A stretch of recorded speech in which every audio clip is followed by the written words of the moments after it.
कि गौ सेवा से बहुत जल्दी शरीर पवित्र होता है, हृदय भी पवित्र होता है और गोविंद भी प्रसन्न होते हैं। यदि गावः प्रदक्षिणेर कार्या वंदनीया ही नित्यशः मंगलायतनम दिव्याः सृष्टास्त्वेता स्वयंभुवा। यदि गाय घर में पाली जाए या गौशाला खोली जाए और गौओं की सेवा की जाए, जिनके पास अर्थ है, भाव है, भगवान स्वयं श्री कृष्णचंद्र जी ने गौ सेवा स्वीकार की, गौवें चराई।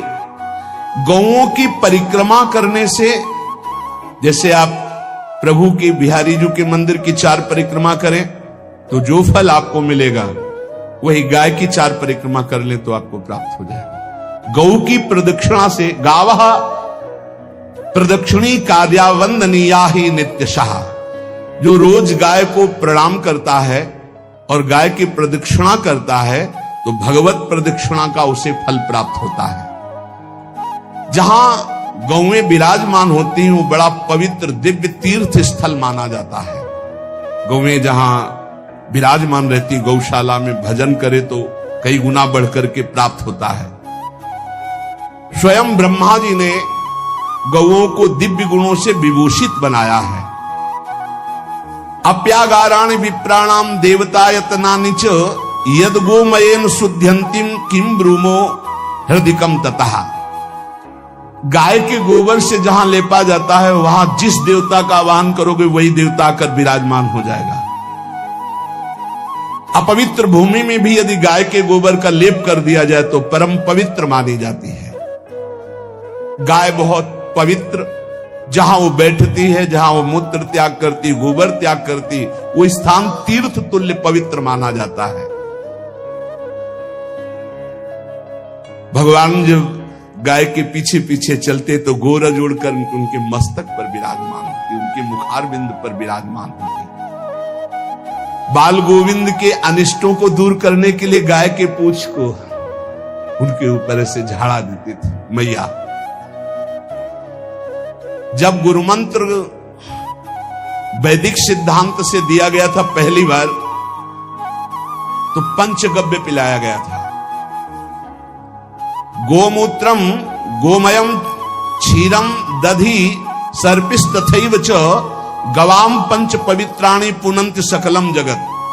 कितना भी बड़ा पापी हो, अगर पंचगव्य पिलाया जाए तो वो वैदिक मंत्रों को स्वीकार करने लायक हो जाता है, पवित्र हो जाता है। पंचगव्य में 5 चीजें गाय की होती है। गाय का मूत्र, गाय का गोबर, गाय का दूध, गाय का दही और गाय का घी, ये 5 मिलाकर पंचगव्य पिलाया गया था। पहली बार जब वैदिक मंत्र दिया गया था तो पंचगव्य बनवाया था गुरुदेव भगवान ने सन्यास, और वो पिलाया था। ये पंचगव्य पिलाने से अपवित्रता का नाश होकर पवित्रता का संचार होता है। इसलिए धन्य है उनका जीवन जो गौ सेवा परायण है भगवत भाव से। गाय में साक्षात भगवान का भाव रखकर गौ सेवा करते हैं। त्रसिता गौर गृहे बद्धा गेहे कन्या रजस्वला देवशास्त्र सन्निर्माल्य हंति पुण्यम पुराकृतम। यदि घर में गाय बंधी है और भूखी है और प्यासी है तो तुम्हारे सारे पुण्य नष्ट हो जाएंगे। अगर घर में रजस्वला कन्या बहुत काल तक है और उसका विवाह आप नहीं कर रहे हैं तो आपके सारे सुकृत नष्ट हो जाएंगे। यदि घर में ठाकुर जी विराजमान है, कर का पहनाया हुआ माला सुबह तुमने देख लिया तो तुम्हारे सारे पुण्य नष्ट हो जाएंगे, क्योंकि शयन कराते समय तुमने उतारा नहीं, अर्थात तुम सेवा में प्रमाद करते हो। तो देवतास्त्र सन्निर्माल्य हंति पुण्यम पुराकृतम। जैसे सुबह श्रृंगार किया तो रात्रि के शयन के समय वो हटा लेने चाहिए माले। जब हम शयन कराते हैं तो भले पुष्प शैया पे शयन कराएं पर माला नहीं धारण करें। श्रृंगार का माला अगर दूसरे दिन दर्शन किए क्यों पहने ठाकुर जी, तो तुम्हारे सुकृत नष्ट हो जाएंगे। गाय बंदी हो घर में, प्यासी है और भूखी है, तुम्हारे सुकृत नष्ट हो जाएंगे। त्रसिता गौर गृहे बद्धा, क्योंकि तुम्हारे पास है, सेवा करना चाहिए। यो वै गाम प्रतिसिद्धेन्त चरंतिम च स्वतरणम नरहा तस्य पूर्वे च पितरः कंपन्ते पतनोन्मुखा। यदि गाय हरी हरी घास चर रही कहीं और तुमने डंडा ऊपर प्रहार किया और लाठी मारी तो तुम्हारे पितर खोपड़ी के बल नरक जाने के लिए तैयार हो गए। ये लिखा है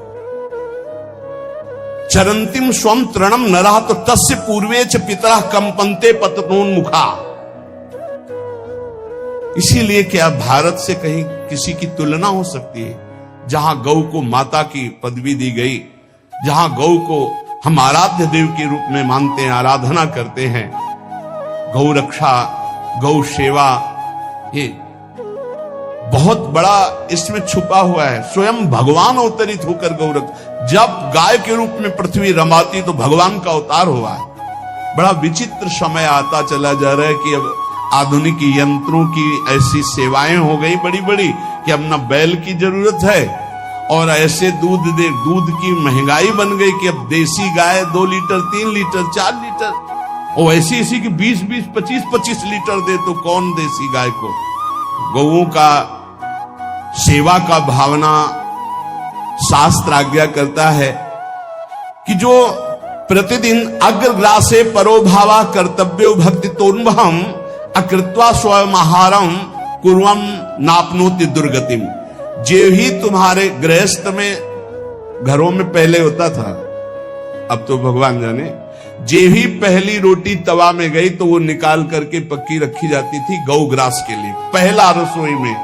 तो इसमें लिखा प्रतिदिन स्वभोजनम, पहले स्वयं भोजन न करके गाय के लिए ग्रास निकालना चाहिए। तो जिनके पास अर्थव्यवस्था जो गृहस्थ धर्म में है या जिनके पास अर्थ है, कुछ रोज 1 रुपया निकालो। हम कह रहे रोज निकालो तो महीने में 30 रुपया होते। 30 रुपया में एक गाय को हरी घास तो एक टाइम पवा ही सकते हो ना, बहुत नहीं है तो 1-1 रुपया निकाल के अगर एक गाय को चारा दोगे तो एक बार का भोजन तो हो ही सकता है। 30 रुपया में हरी घास जाकर उसके दावा एक बार तो पवा दोगे ना।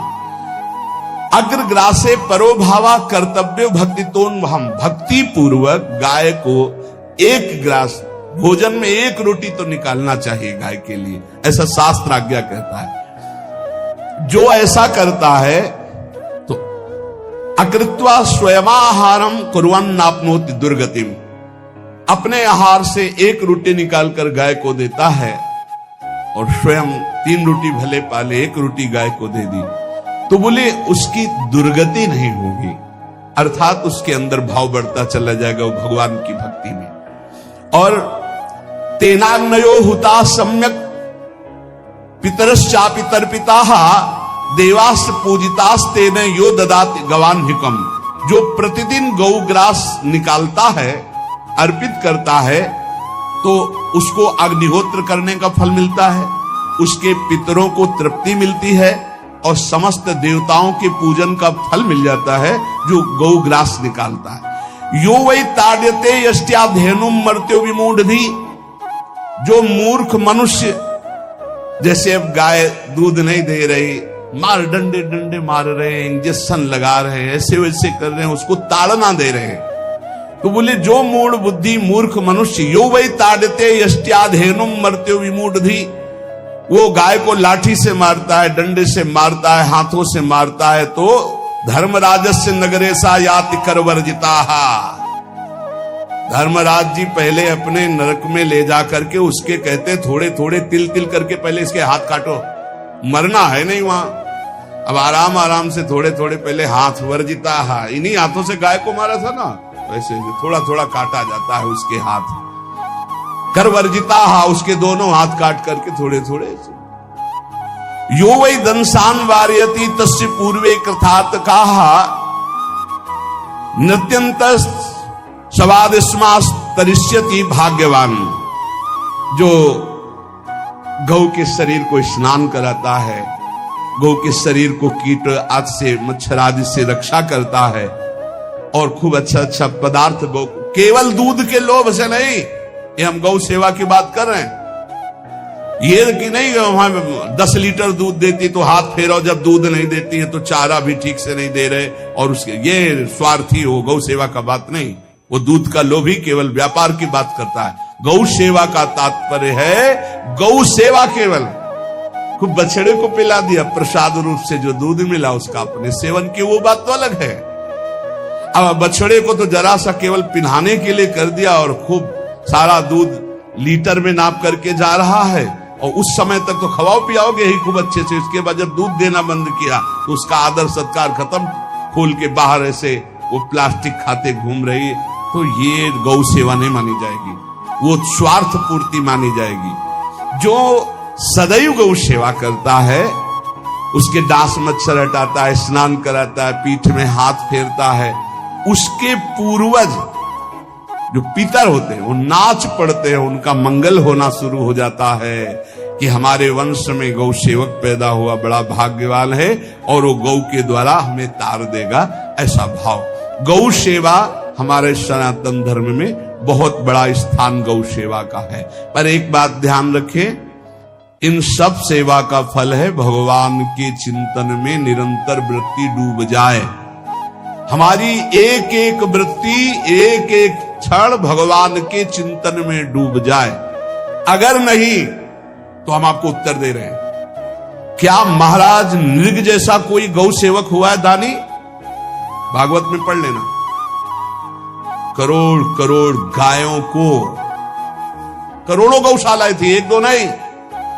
इसलिए कह रहे हैं करोड़ों शब्द कि आप उसको कहीं ज्यादा ना समझें। पृथ्वी के कोई भूमि के कण गिन सकता है, बारिश की बूंदे गिन सकता है, लेकिन महाराज नृग की गौएं जितनी दान की गई वो गिनी नहीं जा सकती थी, ऐसा वर्णन आता है। अरबों अर्बुद गौओं की सब स्वर्ण से अभिषिक्त करके ब्राह्मणों को दान करना। इतने बड़े गौ सेवक, इतने बड़े दान करने वाले, एक चूक हो गई, ना दान लेने वाले तपस्वी ब्राह्मण की गाय किसी अन्य ब्राह्मण को दान कर दी, और वो ब्राह्मण ने जब गाय देखी बोली मेरी गाय चुरा ली। बोले महाराज नृग ने दी। महाराज नृग से कहा मेरी गाय है, तो उनका गौशाला में आ गई होगी, आपको 10,000 गौएं देते हैं, आप अपनी गाय। बोले मैं प्रतिग्रह नहीं लेता। जिसने दान लिया था उसने कहा गाय यही लेके जाऊंगा, तो उनका आप गाय छोड़ दीजिए, आपको 10,000 गाय देते। बोले नहीं लूंगा। बस अनजाने के अपराध ने गिरगिट बना दिया था, कुएं का गिरगिट। पर भगवान बड़े कृपालु हैं, गौ सेवक थे, इसलिए गोविंद द्वारिकाधीश जी ने उनका उद्धार किया। सब साधन का फल है अच्युत भावना से युक्त होकर, भगवत भावना से युक्त होकर निरंतर भजन करते हुए सेवा परायण रहो, चराचर जगत की सेवा परायण रहो। भजन करना ही सबसे बड़ा परम धर्म है। हम सब सेवाएं करें जगत की, लेकिन अंदर से राधा राधा राधा, गोविंद गोविंद गोविंद गोविंद, आनंद आ जाएगा। तन से सेवा करो, मन से भगवान के चिंतन, मामुनिस्मर युद्धते, भगवान के चिंतन में रहो। सेवा और व्यापार में अंतर होता है। गौ सेवा के बहाने से धन का जो दान लेना है और उसका अपने में प्रयोग करना है, मैं पितरों सहित नरक जाना है, लिख लो।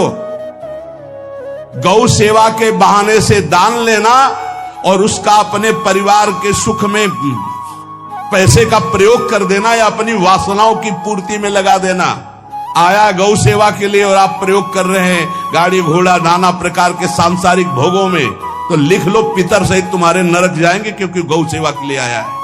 गौ सेवा का धन सिर्फ गौ सेवा में ही लगना चाहिए।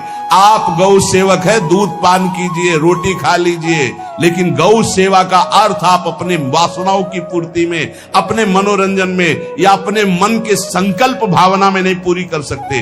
गौ सेवा के लिए ही पूरी कीजिए। गौ के वास का निर्माण, गौ के भोजन की व्यवस्था, वो दूध दे ना दे, वो कैसी भी अवस्था में हो, उसकी सेवा परायणता, उसके लिए सेवक रखना, सेवकों को भी सुख प्रदान करना, लेकिन स्वयं कभी गौ के सेवा के लिए आए हुए धन का स्वयं के लिए भोग न करना और निरंतर भजन में रखना, उसे परम पद की प्राप्ति हो जाएगी। इसलिए हमारे सनातन धर्म में गौ सेवा का विशेष महत्व है और इस महत्व को सबको स्वीकार करना चाहिए। यदि आप गौ पालन स्वयं नहीं कर सकते तो 4 लोग मिलकर के, क्योंकि आज जो गायों की व्यवस्था वो बड़ी दयनीय हो रही है। दयनीय इसलिए हो रही कि दूध की अधिक ताकि चाह रखने वाले भैंस रखते हैं या विदेशी गाय रखते हैं। अपनी भारतीय जो देसी गाय है वो उतना अधिक नहीं देती कि 40 लीटर 30 लीटर 25 लीटर, बहुत अधिक देगी तो 5 और 8 लीटर। देसी शुद्ध गाय अपनी जो है वो 8-10 लीटर, बहुत जब व्यवस्था हो। नहीं तो अपने गांव में तो देखा है 2-2.5-3 लीटर से ज्यादा नहीं देंगे, 1.5 लीटर इधर 1.5 लीटर उधर, या बहुत हुआ तो 2 लीटर 2 लीटर। पर वो स्वर्णिम दूध होता है। जो दूध की चाह रखने वाले जन थे अब वो गायों को नहीं रखते, देसी गायों को कोई बिरला ही रखता है। अब पहले बैलों की जरूरत होती थी, गाय बछड़ा दिया तो आनंद होता था कि किसानी के काम में। अब तो ट्रैक्टर है तो बैलों की जरूरत नहीं। अधिक दूध के लिए अरे अब तो पशुओं की जरूरत नहीं, केमिकल से दूध बन रहे हैं, टैंकर के टैंकर। तो फिर हमारी जो गायें हैं उनकी बड़ी दुर्दशा हो रही। तो हमें चाहिए कि जो गृहस्थ जन हैं, धनी मानी जन हैं, या जिनके पास शरीर व्यवस्था, बौद्धिक स्तर, सेवा परायण, अर्थव्यवस्था, वो थोड़ा 4 गाय की व्यवस्था करके उनकी सेवा करें, क्योंकि हमारे सनातन धर्म का स्वरूप है। जहां मां पदवी दी गई है गांव को, गौ माता कहा गया है। गौ में समस्त देवता विराजमान है। गौ का बहुत बड़ा महत्व वर्णन किया गया धर्म शास्त्रों में। यहां तक कि जब कोई ऋषि नाराज होता था तो आगे गाय करके जाया जाता था तो क्षमा हो जाती थी। गाय को देखते ही वो क्षमा कर देते थे। बहुत महिमा वर्णन की गई है गौ की। इसलिए जिसको भी अगर नहीं अर्थव्यवस्था है तो एक रोटी तो निकाल सकते हो ना। तुम्हारी रसोई में रोटी बने तो पहली रोटी निकाल लो, और आसपास जहां गाय बंधी हो तो उसको दे आओ जाकर, तो कम से कम धर्म का पालन हो जाएगा, गौ सेवा बन जाएगी। तो गौ सेवा, चराचर जगत की सेवा, भगवत सेवा, सबका फल है। फिर प्रारंभ में आ जाइए स्मृति। योगी हो तो चित्त की वृत्ति का निरोध करके परमात्माकार, ज्ञानी है तो चित्त वृत्ति का लय करके स्वरूप स्थित, भक्त है तो एक एक वृत्ति सावई मनः कृष्ण पदार विंदयो।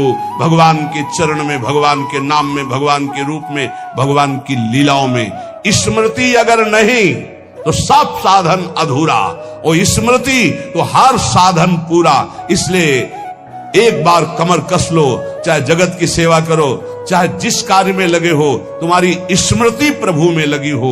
स्मृति के बिना हम जीवन का कोई महत्व नहीं समझते। स्मृति विहीन जीवन सब व्यर्थ। इसीलिए उन परमहंसों के चरणों में स्वयं भगवान चरण रज लेने के लिए पीछे डोलते हैं, जो निरपेक्षम मुनिम शांतम निर्वैरम समदर्शनम अनुब्रजाम्यहम नित्यम पुयत्यंगुरेण भी। ना कोई प्रतिज्ञा, ना कोई चाह, ना कोई इच्छा, निरंतर भगवदाकार वृत्ति, निरपेक्षम, मननशील, द्वंद्व विमुक्ता, जो शांत है, जो किसी से वैर नहीं रखते, भगवदाकार वृत्ति, उसी मार्ग के आप पथिक हैं।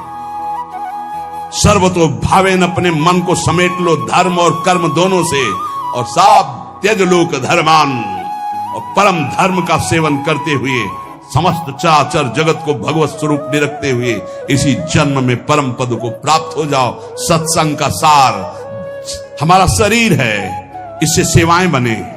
हमारा मन है, इससे चिंतन बने। हमारी वाणी है, इससे लीला गुण का गायन करें। और हम स्वयं परमात्मा अंश हैं, परमात्मा स्वरूप है, ऐसी ठसक बनी रहे, जीवन मुक्त ही हो। स्वार्थ को लेकर किया गया धर्म रंग नहीं लाता। निष्काम किया हुआ छोटा सा भी धर्म परमार्थ की ऊंचाई पर चढ़ा देगा। ध्यान रखना, परमार्थ की ऊंचाई पर चढ़ा देगा। इसलिए निष्कामता सब सोहित, निष्काम मति, श्री वृंदावन विश्राम